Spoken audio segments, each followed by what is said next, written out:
இந்த press meet நான் கூப்பிட்டேனா?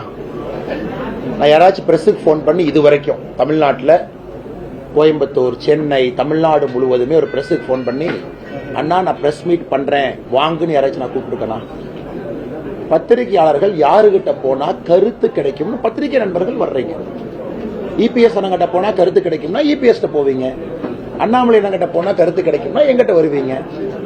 கருத்து சொல்ல முடியாதவர்கள் இந்த நரி பாத்தீங்கன்னா ஒரு மேல ஒரு கிரேப்ஸ் பழம் இருக்குமா, அதை தாண்டி தாண்டி அந்த பழத்தை எடுக்க ட்ரை பண்ணுமா. அந்த பழம் கிடைக்காத பிறகு நரி சொல்லுமா இந்த பழம் புளிக்கிறதுன்னு. அதனால அண்ணன் இபிஎஸ் அவர்கள் இன்னைக்கு அந்த பழம் புளிக்கிறதுங்கிறார்.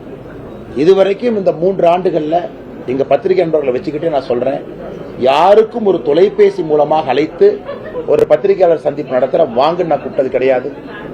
தனிப்பட்ட முறையில் இன்டர்வியூ கேட்டா முடிஞ்ச வரைக்கும் டிலே பண்றாள் நான் தான். ஆனா இன்னைக்கு வேண்டானே, ஒரு வாரம் கழிச்சு வாங்க, நேரம் இல்லைன்னு சொல்ற ஆள் நான். அதனால இவங்கெல்லாம் புரிஞ்சுக்கணும், காலம் மாறிடுச்சு. அப்படியே அந்த பழைய பஞ்சாங்கத்தையே வந்து அழைச்சி இவருக்கு அவங்க வாழ்க்கைன்னு சொன்னா பிரஸ் மீட்ல யாருன்னு கேட்பாங்க. இன்னைக்கு அவ்வளவு பிரச்சனைகள் இருக்கு, மக்கள் கருத்துக்களை கேட்கிறாங்க, பிரச்சனைகளுக்கான தீர்வை கேட்கிறாங்க. அதனால் இன்னைக்கு அண்ணன் இபிஎஸ் அவருடைய பேச்சு என்பது அந்த திராட்சை பழம் புளிக்கிறது என்று சொல்வதை போல இருக்கு. என்ன பண்ணிருக்காங்க ரோட் ஷோ போக சொல்லுங்கண்ணா, எவ்வளவு பேர் வர்றாங்கன்னு பார்ப்போம். இன்னைக்கு தமிழ்நாட்டில் இருக்கக்கூடிய தலைவர்களுக்கு என்னன்னா, அவர்கள் வீதியில வந்தா யாரும் பார்ப்பதற்கு மக்கள் தயாராக இல்லை. அசம்பிள்டா ஒரு இடத்துல உட்கார வச்சு வண்டியில் ஏற்றி கொண்டு போய் இறக்கி அவங்கள பட்டி பட்டி மாதிரி அடைச்சு ஒரு 500 பேருக்கு ஒரு சூப்பர்வைசரை போட்டு இப்படித்தான் அரசியல் கட்சி கூட்டம் நடக்குது தமிழ்நாட்டில். அனைத்து இந்திய அண்ணா திராவிட முன்னேற்ற கழகத்தினுடைய கூட்டத்தையும் சேர்த்து தான் சொல்றோம். கூட்டத்துக்கு போய் பாருங்க, 500 பேருக்கு ஒரு பட்டி இருக்கும், அங்க ஒருத்தர் நின்று இருப்பார். முழுசா தலைவர் பேரை கேட்டுட்டு போனா தான் 250, பாதியில் எந்திரிக்க கூடாது. இன்னைக்கு அந்த தலைவர்கள்லாம் வீதிக்கு வந்து மக்களை பார்க்க சொல்லுங்க, எத்தனை பேர் வர்றாங்கன்னு பாருங்க. இன்னைக்கு வீதிக்கு வந்து பொதுமக்கள், சாமானிய மனிதர்கள் தங்கள் நேரத்தை கொடுத்து மோடி அவங்களை பார்க்க வர்றாங்க.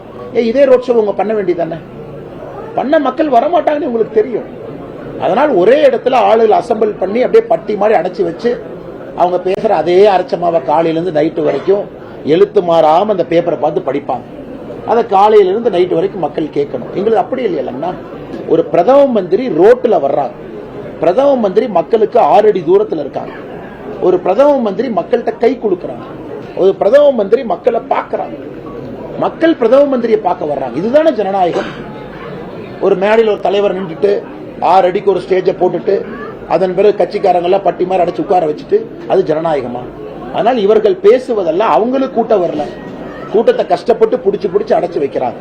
அதனால் தமிழகத்தை பொறுத்தவரை அது ரோட் ஷோ என்கின்ற வார்த்தை அது கிடையாது. மக்கள் தரிசன யாத்திரை.